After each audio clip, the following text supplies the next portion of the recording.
චක්ඛවාලේසු අත්‍රා ගච්ඡන්තු දේවතා සද්ධම්මං මුනි රාජස්ස සුනන්තු සග්ග මොක්ඛදං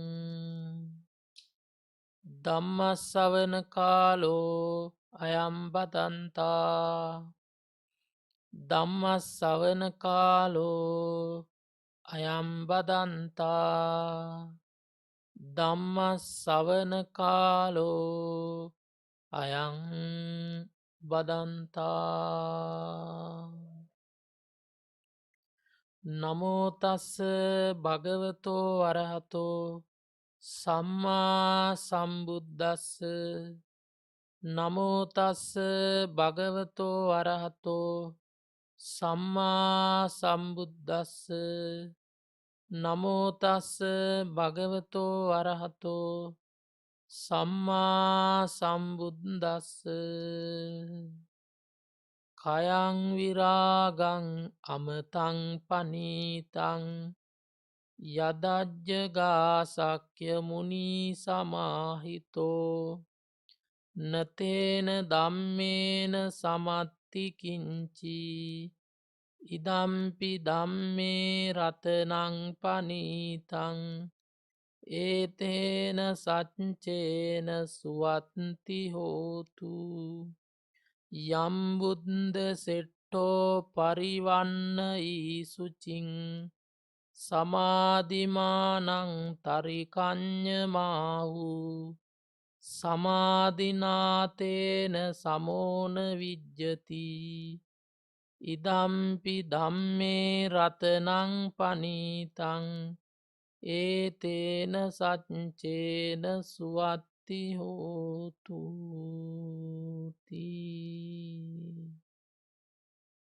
තුංලෝකාග්‍ර වූ අරහත් වූ දස බලධාරී සර්වඥ සම්මා සම්බුදුරජාණන් වහන්සේට අපගේ උත්තම නමස්කාරය වේවා කියලා සාදු කියන්න.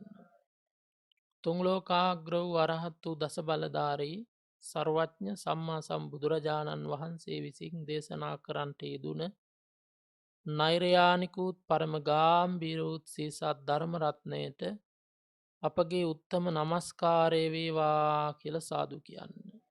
තුංලෝකාග්‍ර වූ අරහත් වූ දස බලධාරී සර්වඥ සම්මා සම්බුදුරජාණන් වහන්සේගේ අවුරස පුත්‍ර බඳු වූ අෂ්ටාරි පුජ්ජල මහා සංඝරත්නයට අපගේ උත්තම නමස්කාරය වේවා කියලා සාදු කියන්න.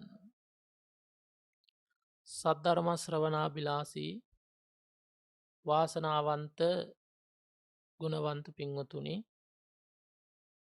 දැන් මේ පින්වත් හැම දෙනාම සැදී පැහැදීගෙන ඉන්නේ තථාගත බුදුරජාණන් වහන්සේ විසින් සම්මා සම්බුද්ධ රාජ්‍යයෙන් අභිෂේක ලබා දෙව් මිනිස් සත්වයාට පතල මහා කරුණාවෙන් සසර දුකින් එතරවීම පිණිස නිර්වාණ ධර්මයේ පසක් කර ගැනීම පිණිස දේශනා කරන්නට යෙදුන උතුම් ධර්මයේ අතරින් යම්කිසි දහම් කොටසක් මේ කාලය තුල ශ්‍රවණය කරලා ධර්මයේ පිළිබඳව ජීවිතය පිළිබඳව අවබෝධයක් ඇති කර ගන්නටයි බලාපොරොත්තු වන්නේ. විශේෂයෙන්ම මේ ශ්‍රවණය කරන ධර්ම දේශනාව අපි හැම දෙනාටම උතුම් මාර්ගඵල නිර්වාණ අවබෝධය පිණිසම හේතු වේවා කියන ප්‍රාර්ථනාව ඇති කරගෙන ධර්ම ශ්‍රවණය කරන හැටියට සිහිපත් කරනවා. පින්වතුනි, අපි මාතෘකා වශයෙන් තබා ගත්තේ රතන සූත්‍ර දේශනාවේ එන ධර්ම රත්නේ ගුණයන් විස්තර කරලා දේශනා කරපු ඒ ගාථා දෙකක් තමයි අපි මාතෘකාවේ තබා ගත්තේ.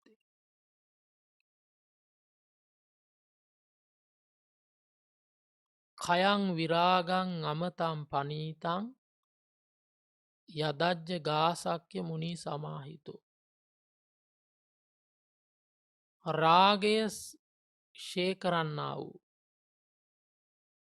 රාගය දුරු කරන්නා වූ අමුෘතය මෙන් ප්‍රනීත වූ යජජ්ජ ගාසක්්‍ය මුණී සමාහිතෝ සාක්‍ය මුනි වූ ගෞතම බුදුරජාණන් වහන්සේ විසින් සමවැදුනා වූ බුදුරජාණන් වහන්සේ අවබෝධ කළා වූ නැතේන ධම්මේන සමත්තිකින්චි ඒ ධර්මයට සමාන දහමක් නෑ. එයට සමාන කරන්න පුළුවන් කිසිම දෙයක් නැහැ කියලා කිය. ඉදම්පි ධම්මේ රතනම් පනීතං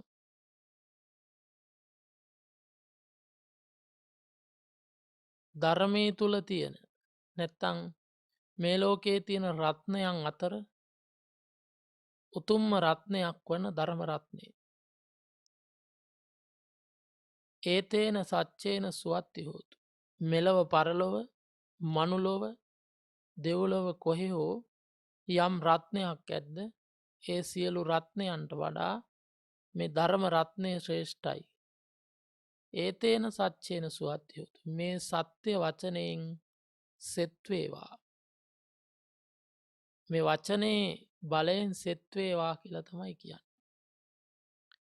යම් බුද්ධ සෙට්ටෝ පරිවන්න යි සුචින්. බුද්ධ ශ්‍රේෂ්ඨයන් වහන්සේ විසින් සමවැදුනා වූ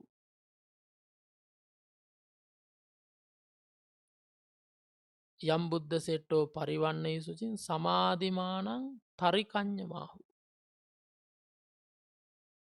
යම් සමාධයක් ඇද්ද යම් ධර්මයක් ඇද්ද. ආන්ගේ සමාධයට ඒ ධර්මයට කියනවා ආනන්තරය සමාධිය කියලා. නැත්තං අතරක නොරැදෙන සමාධිය අතරක් නැති සමාධිය. වදාලා අන්නේ සමාධියට සමාධිමානන් තරිකං්ඥමාහු සමාධිනාතේන සමෝන විජ්ජති. ඒ සමාධියට සමාන කිසිම සමාධයක් නැතැන් කිසිම ධර්මයක් ලෝකෙ නෑ කියනු. ඉදම්පි දම්මේ රතනම් පනිත මේ ධර්මය තුළ තියෙන උතුම්ම රත්නය. මේට සමාන වෙන රත්නයක් ලෝකෙ නෑ කියනවා. ඒතේන සච්චේන ස්වත්ති හෝතු. ඒ සත්‍යය වචනයෙන් සෙත්වේවා. එතකොට මේ බුදුරජාණන් වහන්සේ ආසිරුවාද සීරසයෙන් වදාළ සූත්‍රයක් තමයි මේ රත්තන සූත්‍ර දේශනාව කිය. මේ සූත්‍ර දේශනාව දේශනා කිරීමට හේතුව කාරණාව මේ හැම දෙනාම දන්නවා. එදා ඉන්දියාවේ බොහෝම සස්්‍රික රාජ්‍යයක් තිබ්බා. බොහොම දියුණු රටක් තිබ්බා. එරටේ නම තමයි ලිච්චවී රාජ්‍ය නැත්තං විශාලා මහනුවර කියලා කියනවා. මේ ලිච්චවීන් හැදුන විදිහ ගංගානං නදිය තියෙනවා ඉන්දියාවේ. එහි ඉහළ ප්‍රදේශයේ බරණැස් නුවර කියලා තවත් රටක් තියෙනවා බරණැස. අපි බුදුරජාණන් වහන්සේ ප්‍රථම ධර්ම දේශනාව වදාලේ මේ බරණැස ඉසිපතනාරාමේ. ඉන්දියාවේ ගිහිල්ලා තියෙන පිංගතුල්ලත් ඇති මෙතන. මේ බරණැස් නුවර බ්‍රහ්මදත්ත කියලා රජ කෙනෙක් රජකම් කළා. මේ බ්‍රහ්මදත්ත රජතුමාගේ බිරිඳට අග්‍ර මහේසිකාවට දරුවෙක් ලැබුණා. හැබැයි දරුවෙක් කියලා විදිහට නෙවේ ඉපදුනි මස් වැදැල්ලක්. මස්කුට්ටියක් තමයි ඉපදුනේ. දැන් මේක රජතුමාට ලොකු නින්දාවක්. රජතුමාගේ දේවිය ආං මස් වැදැල්ලක් තමයි බිහි කළේ කියලා ඕක ආරංචි වුණහම ලොකු කැලලක් වෙන හින්දා රත්තරං මංජුසාවක් පෙට්ටියක් අරගෙන ඔය මස් වැදැල්ල අර පෙට්ටියට දාලා ඒක පැත්තකින් ලිව්වා බරණැස් නුවර බ්‍රහ්මදත්ත රජතුමාගේ අග්‍ර මහේසිකාව විසින් බිහි කරන ලද මස් වැදැල්ල. නිකං අර දේවියට නින්දා සහගත විදිහට තමයි තරහට තමයි අර රජතුමා ලිව්වේ. මොකද දරුවෙක් බලාපොරොත්තුව ඉන්නකොට මස් වැදැල්ලක් බිහි කරපුවාම ඉතින් ආදරේ එහෙම නැති වෙනවා. ඉතින් ඊට පස්සේ එහෙම ලියලා බෝට්ටුවක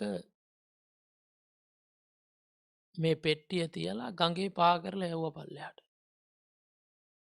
යනකොට දැන් ගලාගෙන යනවා. තාපසයන් වහන්සේ නමක් ඉන්නවා.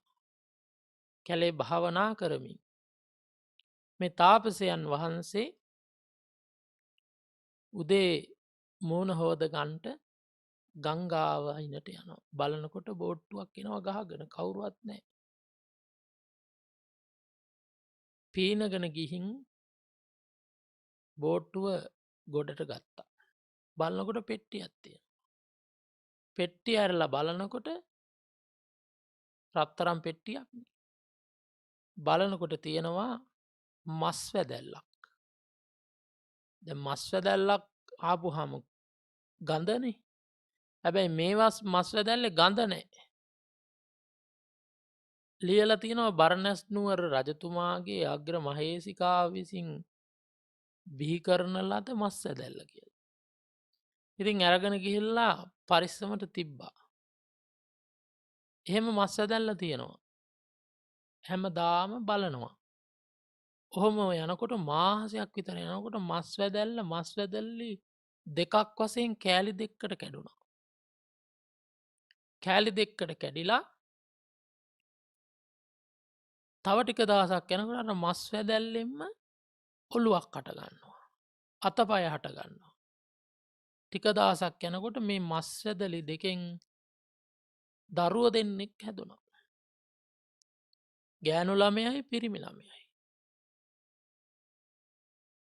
දැන් ළමයි දෙන්නෙක්. දැන් මේ තාපසයන් වහන්සේට දැන් මේ ළමයි දෙන්න අඬනකොට දරු සෙනෙහස ඇති වුණා. ඒ ඇති වුණ දරු සෙනෙහසට තාපසයන් වහන්සේගේ මහපොට ඇඟිල්ල කැක්කුම් දෙන්න පටන් ගත්තා. මහපොට ඇඟිල්ල ස්පර්ශ කරලා මිරිකලා බලනකොට මේන් කිරි එනවා. ඒ අර ඇති වුණු සෙනෙහසට. ඊට පස්සේ ඒ කිරි අර ළමයි දෙන්නට පේවා. පොවනකොට කටින් ඇතුල් වෙන ඒ කිරි උගුර දිගේ බඩට යනවා පේනවා. ඔක්කොම පේනවා ඇතුලේ තියෙන කොටස්. ඉතින් ඒ පෙනෙන නිසා දැන් පෙනෙන්නේ හැම නෑ කියලා මස් වැදැල්ල පේන. ආන් ඒ නිසා නිච්චවි චවි කියලා කියන්නේ සම නැති අර්ථයෙන් නිච්චවි කියලා කිව්වා. හැම නෑ වගේ තමයි පේන්නේ. හැබැයි හැම තියෙනවා. රන්වන් පාට ශරීර. බබලන හේනුත් ලිච්ඡවි කියලා කියනවා. ඊට පස්සේ දැන් මේ ළමයි දෙන්න තාපසයන් වහන්සේ හදාගන්නකොට ඔම ටික දවසක් හදාගන්නකොට තාපසයන් වහන්සේ ළඟට බණ අහන්නට එන පිරිස කියනවා අනේ තාපසයන් වහන්සේ ඔබ වහන්සේට මේ මහානකම් කිරීමත් කරන්නටයි මේ දරුවා හදාගන්නටයි බෑ. මේ දරුවා අපිට දෙන්න. ඉතින් මේ දරුවෝ දෙන්න අරන් ගිහිල්ලා හදනවා. තාපසයන් වහන්සේ කිව්වා මේ සාමාන්‍ය දෙන්නෙ නෙමෙයි බරණැස් නුවර රජතුමාගේ දරුවෝ දෙන්නම කියලා කිව්වා. දැන් ඊට පස්සේ රාජ ගෞරවයෙන් අනික් පිරිස හදනවා. තාපසයන් වහන්සේ සිහි කළා මේ දරුවෝ දෙන්න වැඩිවියට පත් වුනහම වෙන කවුරුවත් විවාහ කරවන්න එපා. මේ දෙන්නම විවාහ කරවන්න ඕන. ඉතින් ඔහොම කාලයක් ගිහිල්ලා වැඩිවියට ආපුවාම මේ දරුවෝ දෙන්නම විවාහ කළා. ඊට පස්සේ මාලිගාවක් හදලා දුන්න අනික් පිරිස එකතු වෙලා. දැන් ඒ දරුවෝ ඒ දෙන්නගෙන් දරුවෝ බිහි වුණා. ඔය විදිහට ආයේ ඒ දරුවන්ගෙන් දරුවෝ ඔහොම කාලයක් යනකොට මේ පිරිස වැඩි වෙන්න පටන් ගත්තා. දැන් මේ පිරිස දැන් ලිච්ඡවීන් කියලා හඳුන්වන්නේ. මිහිපිට දෙවියන් වගේ ලස්සනයි. ආනන්ද හාමුදුරන්ට එක වෙලාවක වදාරනවා ආනන්ද දිව්‍ය ලෝකේ ඉන්න දෙවියන් දකින්න කැමති නම් මේ ලිච්ඡවී රජදරුවන් දකින්න කියලා. ඒ තරම් ලස්සනයි. දැන් මෙහෙම ව්‍යාප්ත වෙවි යනවා. මේ පිරිසගේ මේ දැන් නුවර ක්‍රමක්‍රමයෙන් විශාල කරනවා. ඒ නුවර ක්‍රමක්‍රමයෙන් අර පිරිස වැඩිවෙන්න වැඩිවෙන්න විශාල කරන හින්දා ඒ විශාල කරපු නුවරට කිව්වා මොකද්ද? විශාලා මහනුවර කියලා. දැන් ඉතින් මේක දවසකින් දෙකකින් නෙවෙයි අවුරුදු දහස් ගාණක් ගත වෙලා මේ කාලෙට.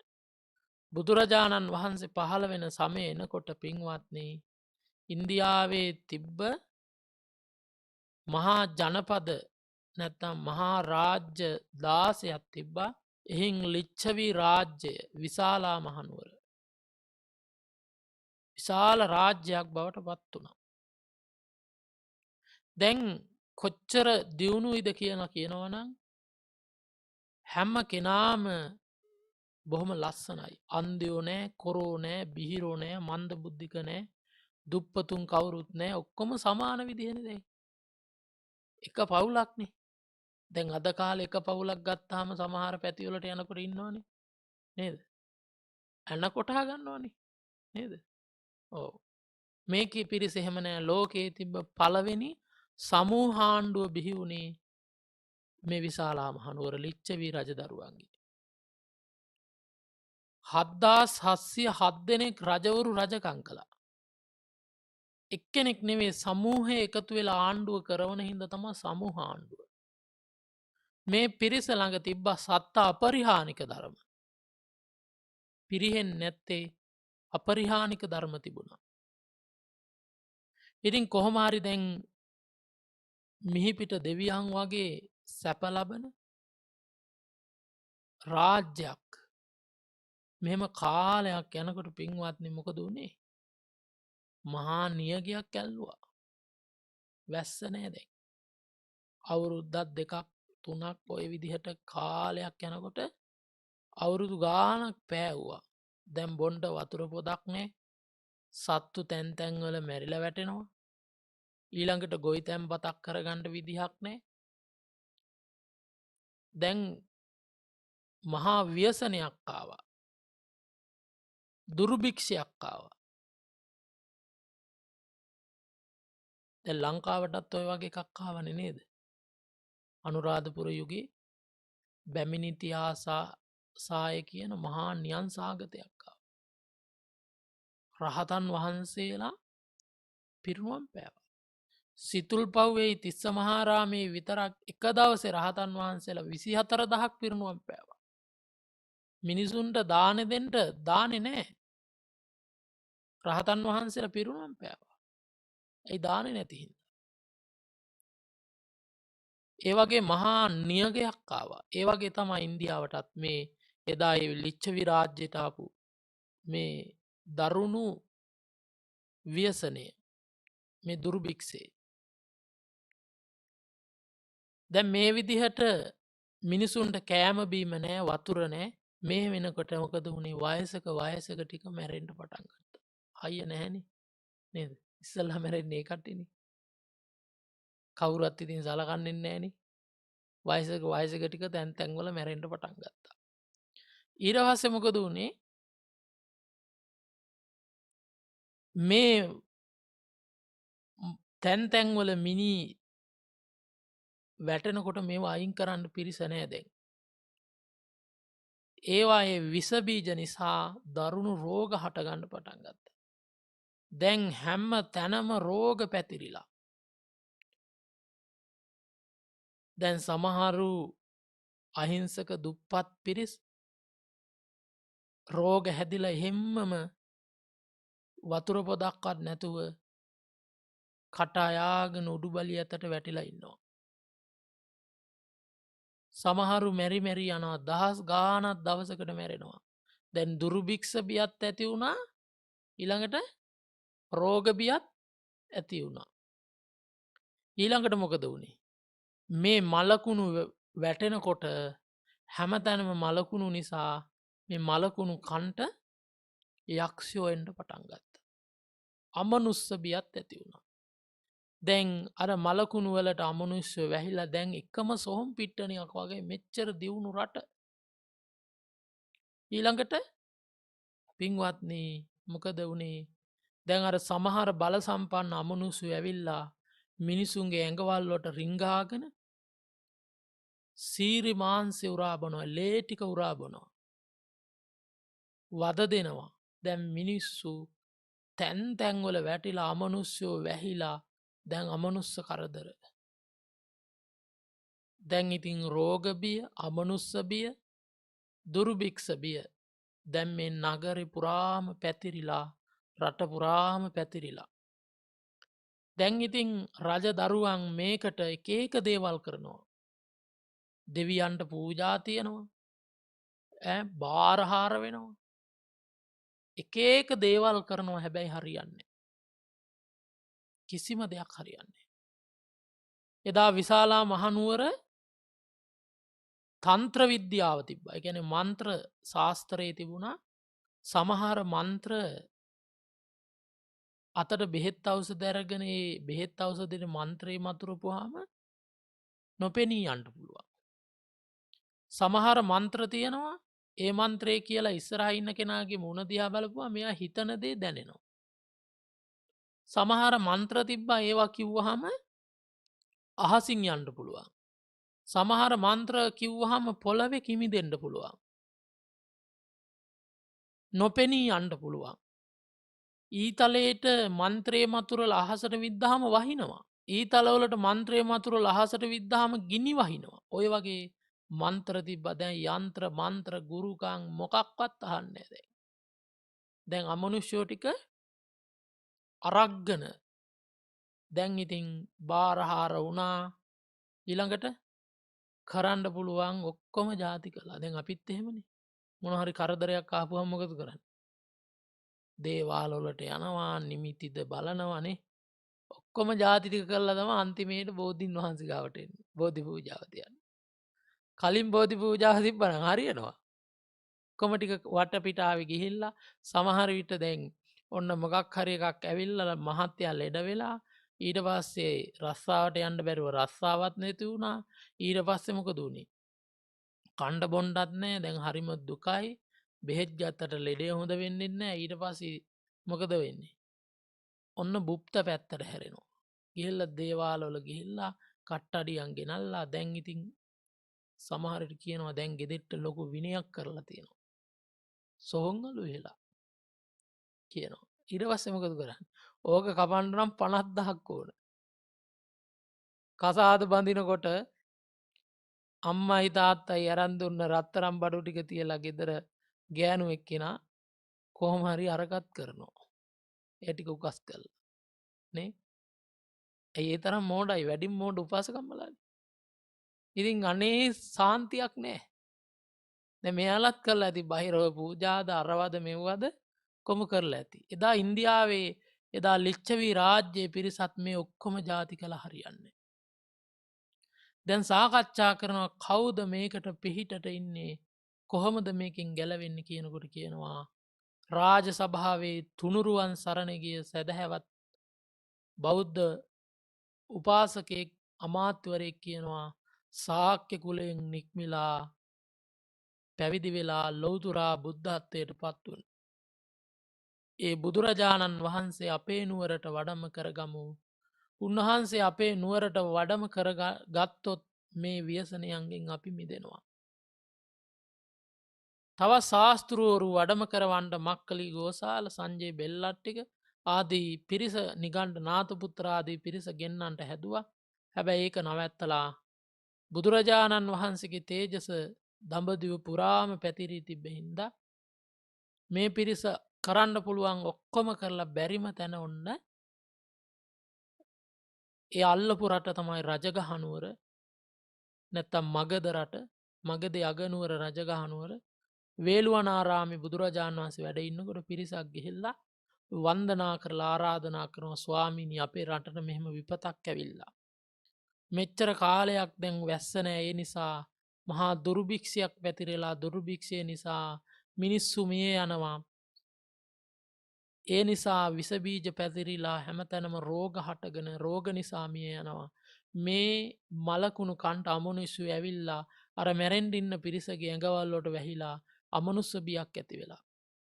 මේකට ස්වාමීනි අපිට පිහිටවෙන්ඩ වඩින්ට කියලා ආරාධනා කරනකට උන්වහන්සේ බලනකොට මේෙන් පින්වත්නී මැරෙන්ඩ පණ ඇද ඇද උඩ බලාගෙන කට අයාගෙන ඉන්නවා සෝවාංවෙන්ඩ පින තියෙන කට්ටිය. මේන් පනාදිනවා රහත්වෙන්ඩ පින තියෙන කට්ටිය.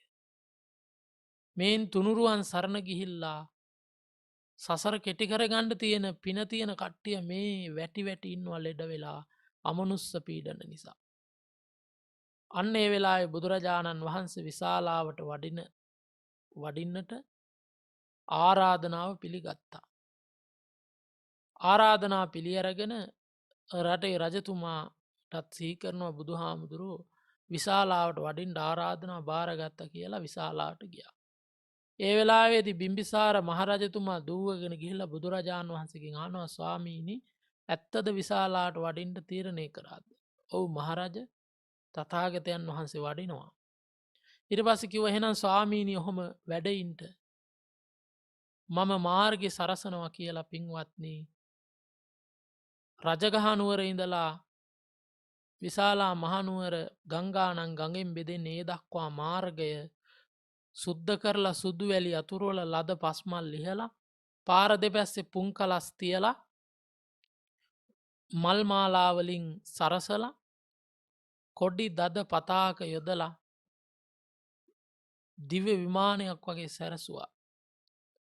ඊළඟට ගංගානං ගඟෙන් එතර වෙන්නට මහා නැවක් ඇරගෙන ඒ නැවේ මණ්ඩපයක් තුල බුදුරජාණන් වහන්සේ රහතන් වහන්සේලා 500කට ආසන පැනෙව්වා. ඊළඟට මුතු වලින් බුදුරජාණන් වහන්සේට මුතු කුඩයක් හැදුවා.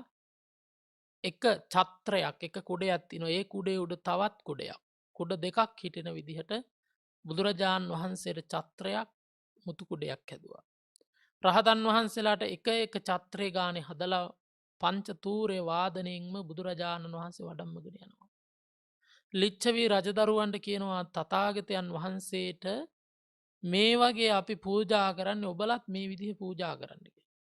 ලිච්ඡවි රජදරුවොත් මොකද කරන්නේ? අර විදිහටම මාලිගාවට එනකම් පාර සුද්ධ කරලා සුදු වැලි අතුරුවලා ලද පස්මල් ලිහලා පුංකලස් පාර දෙපැත්තෙන් තියලා කොඩි දද පතාක ඇදලා මල් මාලාවලින් සරසලා දිව්‍ය සභාවකට යන මාර්ගයක් මින් සැරසුවා. ඒ පිරිස කොහොමද බුදුරජාණන් වහන්සේට ඡත්‍රය පිට ඔයගේ ඡත්‍ර හතරයි. එක උඩ කුඩ හතරක් තියෙනවා. මැණික් ගල් අල්ලපු බොහොම ලස්සන. රහතන් වහන්සේලාට ඡත්‍රය පිට ඡත්‍ර වශයෙන් කුඩ දෙකක් තියෙනවා. මේ විදිහට සකස් කළා. දැන් බුදුරජාණන් වහන්සේ විශාලාවට වඩින්නට අර ගංගානං ගඟ අද වුණත් ගියාම අපි යනවනේ ඉන්දියාව යනකොට කිලෝමීටර 8ක් විතර පළලයි ගඟ. පැට්න පාලමින් අපි යන්නේ කිලෝමීටර් 8ක් විතර පළලයි ගංගානං ගඟ. ඉතින් දෙවියන් අහසේ රැස් වෙලා නාගයින් බ්‍රහ්මයින් දෙවියන්ගේ නාගයින් බ්‍රහ්මයන්ගේ ආනුභාවයෙන් ගංගාවේ සැඩ පහර නතර වෙලා හැම තැනම ගංගාව පුරාම පස්පියුම් පිපිලා දෙවියන් අහසේ ඉඳලා පරසතු මදාරා දිව්‍ය මල් ලිහිනවා. අගනිටා බ්‍රහ්මලෝකයේ දක්වා දෙවියන් කොඩිවලින් සරසලා මුළු ලෝකෙම. ඉතින් මේ විදිහට බුදුරජාණන් වහන්සේ විශාලා මහනුවරට වඩින්ට ගිහිල්ලා ගංගාවෙන් එතරට ගිහින් විශාලා මහනුවර අඩිය තියෙනකොටම පින්වත්. උන්වහන්සේගේ සිරිපතුල යට හරි එක ලෑල්ලක් වගේ සමතලයි. සිරිපතුල මැද තියෙනවා චක්ක ලක්ෂණයක්. චක්‍රාකාර කරත්තරෝදයක් වගේ ලක්ෂණයක් තියෙනවා සිරිපතුලේ. ඒ චක්ක ලක්ෂණය ඇතුලේ තියෙනවා 108ක් මංගල ලකුණු. උන්වහන්සේගේ ශරීරය හරියට රත්තරන් පිළිමයක් වගේ රං පාටයි. නියපොතු තඹ පාටයි. ඒ තරම් සෝභා සම්පන්නයි බුදුරජාණන් වහන්සේ දකුණු ශ්‍රීපාදය විශාලා භූමී තියෙනකොටම අර මිනිස්සුන්ට වැහිලා හිටපු අමනුෂ්‍යෝ පින්වත්නේ මිනිස්සු අතෑරලා දුවන්ට පටන් ගත්තා. වැස්සවලාක දෙවියෝ තථාගතයන් වහන්සේ වඩිනවා කියලා වැහි වලාකුළු එකතු කරලා මහා වර්ෂාවක් වැස්වව්වා. තථාගතයන් වහන්සේ අධිෂ්ඨාන කරා මේ වැස්සෙන් තෙමෙන්ට කැමති කට්ටි තෙමෙත්වා. නොතෙමෙන්න කැමති කට්ටි නොතෙමෙත්වා කියලා අධිෂ්ඨාන කළා. දැන් කැමති කට්ටි තෙමෙනවා අකමැති කට්ටි තෙමෙන්නේ. ඒ බුද්ධ ආශ්චර්යය. ඔය වගේ බුදුරජාණන් වහන්සේ මාලිගාවට ලංවෙන්ඩ වැහැලා අර මලකුණු ඔක්කොම හෝදගෙන ගිහිල්ලා. ඇටකටු සේරම අයින් වෙලා හරියට පිරිසිදු වෙලා මුළු විශාලාවම. දැන් බුදුරජාණන් වහන්සේට පැන වූ මණ්ඩපේ උන්වහන්සේ වැඩ ඉන්නවා. දැන් අහසේ දෙවිවරු පිරිලා. බ්‍රහ්මයින් පිරිලා නාගයින් මිනිස්සු දහස් ගානක් ඒ වෙලාවේ බුදුරජාණන් වහන්සේ දෙවියන්ගෙන් අහනවා යානීද භූතානි සමාගතානි බුම්මානි වායානි වාන්තලික්කේ සබ්බේව භූතා සුමනා භවන්තු අතෝපි සක්කච්ච සුනන්තු භාසිතං. අහසේ පොළොවේ ගස්වල ඒක රාසි වෙලා ඉන්න දෙවියනි දේව සමාගමනට කතා කරනවා. දෙවියනි සුනන්තු භාසිතං මම මේ කියන වචනේ අසත්වා. කවුද මේ දේශනා කරන්නේ? බුදුරජාණන් වහන්සේ. අහසේ පොළොවේ හැමතැන හාස්පත ඒක රාසි වෙලා ඉන්න දෙවියනි මගේ මේ වචනේ අසත්වා.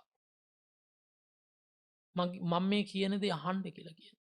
දැන් දෙවියන්ගෙන් අහනවා.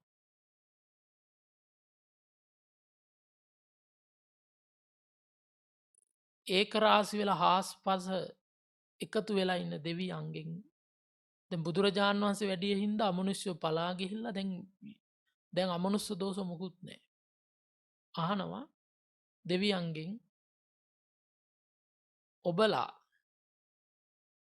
ඇයි මේ මිනිසුන්ට මෛත්‍රී කරේ නැත්තේ? දිවාච රත්තෝච හරන්තියේ බලින් මෙත්තං කරෝතමා නුසියා පජාය. දෙවියන්ගෙන් අහනවා ඇයි ඔබලා මේ මිනිසුන්ට මෛත්‍රී කරේ නැත්තේ? මෙච්චර විපතක් වෙනකම් මොකද බලාගෙන හිටියේ කියලා. දෙවියන්ගේ. ඇයි මේ මිනිස්සු දවල් රෑ දෙකේ රැක්කේ නැත්තේ මොකද? මිනිස්සු ඔබලාට හරන්තියේ බලෙන් බොහෝ පුද පූජා කරනවා දෙවියන්ට. මේ දෙවියන්ගේ පුද පූජා ලබලබත් මිනිසුන්ගේ පුද පූජා ලබලබ ඔබලා ඇයි මේ මිනිසුන්ට මෛත්‍රී කරේ නැති කියලා අහනවා. දැන් පහන් පත්තු කරනවා දෙවියන්ට සුවඳ දුම් අල්ලනවා කපුරු පූජා කරනවා පළතුරු පූජා කරනවා දෙවියන්ට බොහෝ පූජා කරනවා නේ මේ කටිත් කරනවානේ නේද? බොහෝ පූජා කරනවා. කිරි ආහාර හදලා පූජා කරනවා එක එක. ඉතින් මෙච්චර පූජා කරද්දිත් මොකද මේ මිනිසුන්ට මෛත්‍රී කරන්න ඇත්තේ. මොකද මේ මිනිසුන්ට උදව් කරන්න ඇත්ත කියලා. දැන් දෙවියෝ මුකුත් වචනයක් නැතුව කට උත්තර නැතුව දෙවියෝ අහගෙන ඉන්නවා. ඇයි මෙච්චර ව්‍යසනයක් වෙනකං දෙවියෝ මොකද උදව් කරේ නැත්තේ. ඇයි මේ මිනිසුන්ට මෛත්‍රී කරන්න ඇත්තේ. ඇයි මේ මිනිසු රකින්න නැත්ත කියලා. පින් කර කරා දෙවියන්ට පින් දෙනවා ආකාසට්ටාජවූ මට්ට දේවානාගා මහිද්දිකානේ පුඤ්ඥන්තන් අනුමෝදිත්වා චිරන් රක්කන්තු ශාසන කියලා මේ පින් කර කර අපි දෙවියන්න පින් දෙනවා. බුදුහන් රහනෝ මේ දෙවියන් මිනිසුන්ගෙන් පින් ඇරගෙන මිනිසුන්ගේ පළතුරු පූජා ඇරගෙන මිනිසුන්ගේ තව තව බලි පූජා එක දේවල් ඇරගෙන මොකද මේ මිනිසු ආරක්ෂා කරන්න ඇත්තේ ඇයි මිනිස්සු රැක්ක නැත්තේ මෙච්චර විපතක් වෙනකම් බලාන හිට. ඒ මහලා උන්වහන්සේ වදාලා යංකින්චි විත්තං ඉදවා හුරංවා සග්ගේ සුවායන් රතනම් පනීතා. නනෝ සමං අත්ති තතාගතයන ඉදම්පි බුද්ධේ රතනම් පනිතන් ඒ තේන සච්චයෙන් ස්වත්තිය. යංකින්චි විත්තං යංකිසි ධනයක් ඇත්නම් මෙලව හෝ පරලොව දිවියලෝකෙ හෝ මනුස්සලෝකෙ හෝ යම් තැනක යම් ධනයක් යම් රත්නයක් ඇත්නම් තතාගතයන් වහන්සේට සමාන ධනයක් රත්නයක් වටිනා මැනිගක්නේ. ඉදම්පි බුද්ධේ රතනම් පනිසම් මේ ලෝකෙ තියෙන වටිනාම රත්නය බුද්ධ රත්නයයි. ඒ බුද්ධ රත්නයට සමාන කිසිම මැනිකක් නෑ. ඒතේන සච්චයෙන් සුවත්තියෝතු. මේ සත්‍යය වචනයෙන් ඔබට සෙත්වේවා කියලා බුදුරජාණන් වහන්සේ මෛත්‍රී පැතුවා. දැන් අර ලෙඩ වෙලා ඉන්න පිරිසට. දැන් පින්වතුනි අපි මේ ගාථාව විතරක් හරි. අමනුස්සෙක් වැහිලා ඉන්න කෙනෙකුට මේ ගාථාව වතුර ටිකක් අරගෙන වතුර ටික කර කියලා අමනුස්සයා වැහිලා ඉන්න කෙනාගේ ඇඟට දැම්මොත් අමනුස්සයා වැහිලා ඉන්න කෙනා ඒ අමනුස්සයාට දැනෙන්නේ ලෝදිය වක් කරනවා වගේ ඇඟට. අතහැරලා යනවා යන්න. ලෙඩ වෙලා ඉන්න ලෙඩෙකුට මේ ගාථාවන් කියා පිරික් කරලා දුන්නොත් හොඳ වෙනවා. හැබැයි අපි ඒව කරන්නේ නැහැ නේ. අපි ඉතින් ඩිංගක් එහෙම මෙහෙන් කැක්කම අල්ලනකොට දොස්තර මහත්තයාලා ගාවට යනවා. සමහරට බේත් ගන්නවා හොඳ වෙන්නේ. හැබැයි මේ මෙහි ආනුභාවය වැඩි. එතකොට ඒ ගාථාව බුදුරජාණන් වහන්සේගේ ගුණේ විස්තර කරමු. අපි මාතෘකා වශයෙන් තබාගත්තේ ධර්මයේ ගුණ විස්තර කරමු. කයං විරාගං අමතං පනීතං රාගය ක්ෂය කරන්නා වූ අමෘතය මෙන් ප්‍රනීත වූ. ඒක අමෘතය කියලා කියන්නේ අපි සාමාන්‍යයෙන් කියන ඔය දිව්‍ය ලෝකේ තියෙන බීමක් කියලා අමෘතය කියන්නේ. ඒට වඩා අමෘතය කියලා සඳහන් කරන්නේ ධර්මයේ තුල නිවනටයි. එතකොට මේ ලෝකේ අමෘතය මෙන් ප්‍රනීත වූ රාගය ක්ෂය කරන්නා වූ බුදුරජාණන් වහන්සේ අවබෝධ කළා වූ මේ ධර්ම රත්නයට සමාන දහමක් නෑ. ඒ කියන්නේ ඒට සමාන රත්නයක් නෑ කියලා කියනවා. මේ ධර්මයට සමාන රත්නයක් නෑ කියලා. ඒ සත්‍ය වචනයෙන් සෙත් වේවා. අන්න එතකොට දැන් පින්වත්නි අපිට බැයිද මේක ලෙඩක් හැදිලා ඉන්න කෙනෙකුට මේක කියලා වතුර ටිකක් දුන්නත් හොඳ වෙනවා. පිළිකා වකුගඩු ඔක්කොම නැතිලා යනවා. අපි එහෙම කරන්නේ නේ. අමනුෂ්‍ය වැහිලා ඉන්න කට්ටින්ට එක එක විපත්තින් එනකොට මේවා කියලා පින්වත්නි මේ ධර්ම රත්නේ ගුණ කියලා බුද්ධ රත්නේ ගුණ කියලා සෙත් පතන්න පුළුවන්. හැබැයි අපි පතන්නේ. එතකොට රත්න කියලා කියන්නේ මොනකටද? මැණික් වලට. වටිනා කියන ඒවාට කියනවා රත්න කියලා. දැන් මැණික් අද කාලේ තියෙන මැණික් නම් කොහොමද? ටෝච් එක අල්ලලා තමයි ඒක මැණිකක්ද කියලා හොයාගන්නේ. නේ? හැබැයි ඒ කාලේ තියෙන තිබ්බ මැණික් දැන් ওই රුවන්වැලි සෑයේ ධාතු ගර්භයේ තියෙනවනේ. මේ ධාතු ගර්භයේ හතර පැත්තේ මහා මැණික්ගල් හතරක් තියලා තියෙනවා. මුළු ධාතු ගර්භයේම පින්වත්නි හැම මොහොතකම අර මැණික්ගල් හතරේ ආලෝකෙන් එළිය වැටිලා තියෙන්නේ මේ ෆෑසර් ලයිට් එකක් ගැහුවටත් වඩා හැම මොහොතකම ධාතු ගර්භයේ ආලෝකමත් වෙලා තියෙන මේ මොහොතේ. සේරුවාවිල මංගල චෛත්‍ය ඇතුලේ මැණික්ගල් හතරක් තියෙනවා. ඒ වයින් මේ මොහොතේ පවා ආලෝක වෙලා තියෙන. ඒ වගේ මැණික් තියෙනවා. තව තියෙනවා සක්විති රජෙකුට ලැබෙනවා චක්‍ර රත්නය කියලා මාණික්කයක්. ඒ මැණිකට කියනවා චින්තාමේ මාණික්ක කියලා. ඒක අතේ තියාගෙන හිතන දේ හම්බ වෙනවා. ඒ මැණික. මොනවද හිතන්නේ? හිතන දේ ඒක අතේ තියාන මට අහසින් යන ඇතෙක් ලැබේවා කියලා හිතුවොත් ඒ මොහොතේම හිමාලයෙන් අහසින් යන ඇතෙක් එනවා. මට අහසින් යන අස්වෙක් ලැබේවා කියලා හිතුවොත් අහසින් එන අස්වෙක්.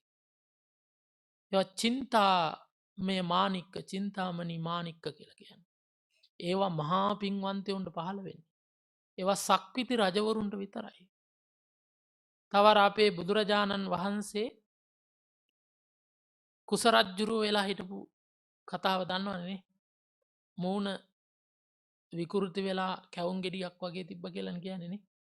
එතකොට සක්‍රය ඇවිල්ලා අට්ඨවංක කියලා මාණික්කයක් මූණට ඇල්ලුවා. ඒ මූණට මේ මැණික අල්ලනකොට මේ මැණිකේ ආලෝකයෙන් මොකද උනේ? ලස්සන වුණා. ඔන්න හොයාගත්තනම් හරි නේද? උපාසකම්ල හැමදාම උදේට ආවාට අල්ලගයි එන මූණට. ඒ කැමතිනේ ලස්සන වෙන්න. නේද? ඒ වගේ මැණික් තියෙනවා. එතකොට ඒවා බොහෝ වටිනවා පින්වත්. ඒවට කියනවා අප්‍රාණික මාණික්ක කියලා. තව සප්‍රාණික මාණික්ක තියෙනවා. හත්ති රත්නය කියලා අහසින් යන්න පුළුවන් ඇතෙක් ලැබෙනවා. අස්ස රත්නය කියලා අහසින් යන්න පුළුවන් අජානි අස්වැක් ලැබෙනවා. තව පුත්ත රත්නය කියලා සක්විති රජෙකුට පුතෙක් ලැබෙනවා. ඒ පුතාට යොදුන් ගානක් ඈත ඉන්න ඕනම කෙනෙක්ගේ හිත දකින්න පුළුවන්. හිත දැකලා තාත්තර කියනවා මේ මෙයා හතුරු. ඒකින්ද මෙයා අයින් කරන්න මේවා පක්ෂයි කියලා සේනාවට බඳව ගන්නවා. හොඳ නැති කට්ටිය අයින් කරනවා. ඒ තමයි පුත්ත රත්නේ. ඒ සක්විති රජෙකුට ලැබෙන දරුවෙක්. ඊළඟට පරිනායක රත්නේ කියලා මහා පඬිරුවණක් ලැබෙනවා. ඒ කියන්නේ පුරෝහිතෙක් ලැබෙනවා. ඒ පුරෝහිතයාට හැම කල්හි සියල්ල දකින්න පුළුවන් නුවණක් තියෙනවා. ඒ වගේ උපදේශකවරු ලැබෙනවා. ඒ රජතු කෙනෙකුට.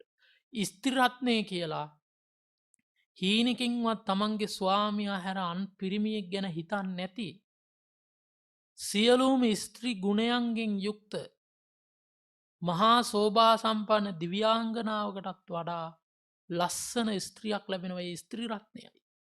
ඒ ස්ත්‍රී මාණික්කය කියලා කියනවා. ඊළඟ පුරුෂ රත්නය කියලා සක්විති රජෙක්. දෙතිස් මහා පුරුෂ ලක්ෂණම තියෙන සක්විති රජෙක්. ඔය කියන සියලු සම්පත් ලැබෙන සක්විති රජෙකුට. එතකොට ඒකෙත් තියෙනවා පින්වත්නි ගිහි රත්න පැවිදි රත්න කියලා. දැන් සක්විති රජෙක් ගිහි රත්නය. පැවිදි රත්නය කියලා කියන්නේ මහාන වෙච්ච. දැන් සාරිපුත්ත මහරහතන් වහන්සේ වගේ උතුම පැවිදි රත්න. ඉතින් ඒ පැවිදි සරියුත් මහරහතන් වහන්සේ වගේ ඒ සමාන රහතන් වහන්සේලා ලක්ෂ ගාණක් එකතු කරනවා. ඒ ලක්ෂ ගානේ ගුණයට වඩා බුදුරජාණන් පසේ බුදු කෙනෙක්ගේ ගුණය ශ්‍රේෂ්ඨයි. ඒ වගේ පසේ බුදුරජාණන් වහන්සේලා ලක්ෂ ගානකට වඩා එකම එක සම්මා සම්බුදුරජාණන් වහන්සේ නමක්ගේ ගුණය ශ්‍රේෂ්ඨයි. එතකොට සම්මා සම්බුදුරජාණන් වහන්සේ නමක් මේ ලෝකෙට පහළ වුණේ මේ ධර්මයේ හින්දා. එහෙනම් බුදුරජාණන් වහන්සේ තම ආචාර්යවරයා වශයෙන් තබා ගත්තේ මොකද්ද? ධර්මයයි. එහෙනම් බුදුවරයෙක් පහළ වෙන්නේ ධර්මය නිසා. එහෙනම් ශ්‍රේෂ්ඨම රත්නය මොකද්ද? ධර්ම රත්නයයි. මේ ධර්මයෙන් තමයි අපි සංසාරයෙන් එතර වෙන්න තියෙන්නේ. සතර අපායෙන් ගැලවෙන්න දිව්‍ය මානුෂ සැපයට යන්න ඒ වගේම නිවන් සම්පත්තිය ලබන්න හේතු වෙන්නේ ධර්මයයි. එතකොට මෙතන වදාළේ බුදුරජාණන් වහන්සේ විසින් අවබෝධ කළා වූ ඒ ධර්මය නම් වූ නිර්වාණයයි. මේ ලෝකෙ අනික් හැම දේම නැති වෙලා යනවා. නිවන විතරයි නැතිවෙන්න ඇති අරකිව සක්විති රජකම පවා අනික් මැනික් මොනවා වුණත් ඔක්කොම නැතිවෙන.